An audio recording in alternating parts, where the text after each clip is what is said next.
आठवीं कक्षा के छात्रों, अब भूगोल में जो पहला पाठ है वह संसाधन है। इसको करेंगे। इसमें पाठ्य पुस्तककारों ने 3 पात्र दिए हैं, मोनू और राजू और उनकी अम्मा। वे अपनी अम्मा की मदद कर रहे थे। इन सभी चीज़ों को देखो, कपड़े, बर्तन, अनाज, कंघा, शहद की बोतल, किताबें, बाइक, इनमें प्रत्येक उपयोगी है। मोना ने कहा, इसलिए ये महत्वपूर्ण है। अम्मा ने कहा, वे ही संसाधन हैं। संसाधन क्या है? अम्मा से राजू ने प्रश्न पूछा। अम्मा ने बताया, प्रत्येक वस्तु जिसका उपयोग आवश्यकताओं को पूरा करने के लिए किया जा सकता है वह संसाधन कहलाता है। अपने चारों ओर देखिए और निरीक्षण कीजिए। आप संसाधनों के विविध प्रकारों को पहचानने में सक्षम होंगे।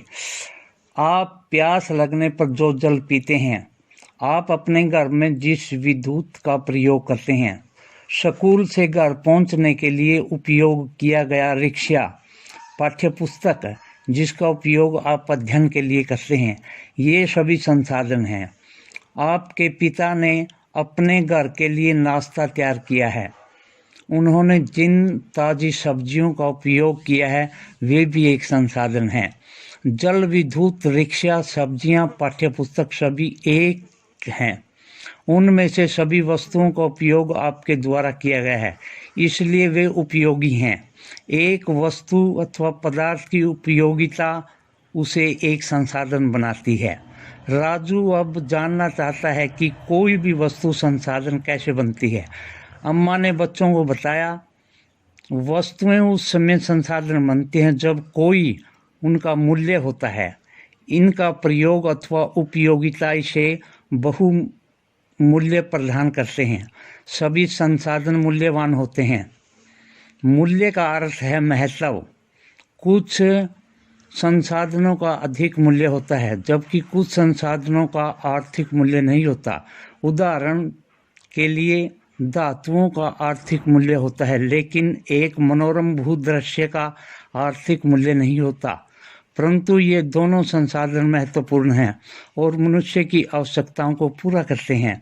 कुछ संसाधन समय के साथ आर्थिक रूप से मूल्यवान हो सकते हैं। आपकी दादी ने घरेलू नुस्खों का आज कोई वाणिज्यिक मूल्य नहीं है, लेकिन यदि वे पेटेंट करने के उपरांत मेडिकल फर्म द्वारा बेचे जाते हैं तब वे आर्थिक रूप से मूल्यवान हो सकते हैं। बोलो। समय और प्रौद्योगिकी के 2 महत्वपूर्ण कारक हैं जो पदार्थों को संसाधन में बदल सकते हैं। दोनों लोगों की आवश्यकताओं से संबंधित हैं। लोग स्वयं ही उसे महत्वपूर्ण संसाधन हैं। ये लोगों के विचार, ज्ञान, आविष्कार और खोज ही हैं जो और अधिक संसाधनों की रचना करते रहे हैं। प्रत्येक खोज अथवा आविष्कार से बहुत से अन्य खोज एवं आविष्कार होते हैं।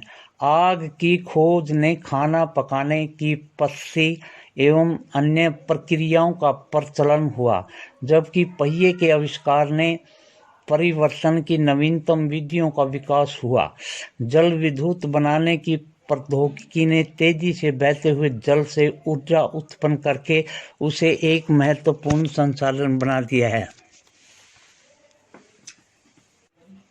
संसाधनों के प्रकार। संसाधन कितने प्रकार के होते हैं, यह आपके मन में प्रश्न उठता होगा। सामान्यतः संसाधनों को प्राकृतिक, मानव निर्मित और मानव में वर्गीकृत किया गया है।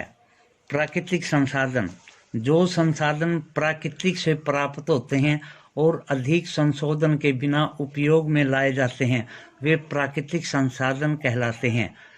जैसे वायु जिसमें हम सांस लेते हैं, हमारी नदियाँ और झीलें, झीलों का जल, मृदा और खनिज सभी प्राकृतिक संसाधन हैं। इन संसाधनों में से बहुत से प्राकृतिक निःशुल्क उपहार हैं और सीधे ही उपयोग में लाए जा सकते हैं। कुछ परिस्थितियों में प्राकृतिक संसाधन का सबसे अच्छी तरह उपयोग करने के लिए औजारों और प्रौद्योगिकी की आवश्यकता हो सकती है। प्राकृतिक संसाधनों को विस्तृत रूप से नवीनकरणीय और अनवीनकरणीय संसाधनों में विभाजित किया जा सकता है। नवीनकरणीय संसाधन कौन से होते हैं? वे संसाधन जो शीघ्रता से नवीकृत अथवा पुनर्पूरित हो जाते हैं। इनमें कुछ असीमित हैं और उन पर मानवीय क्रियाओं का प्रभाव नहीं होता, जैसे सौर और पवन ऊर्जा। लेकिन फिर भी कुछ नवीनीकरणीय संसाधन जैसे जल, मृदा और वन, लापरवाही से किया गया उपयोग उनके भंडार को प्रभावित कर सकता है। जल असीमित नवीनकरणीय संसाधन प्रतीत होता है, फिर भी जल की कमी और प्राकृतिक जल स्रोतों का सूचना आज विश्व के बहुत से भागों में एक बड़ी समस्या है। अनवीनकरणीय वे संसाधन जिनका भंडार सीमित है, भंडार के एक बार समाप्त होने के बाद उनके नवीनीकृत अथवा पुनर्पूरित होने में हजारों वर्ष लग सकते हैं। यह अवधि मानव निर्माण की अवधि से बहुत अधिक है।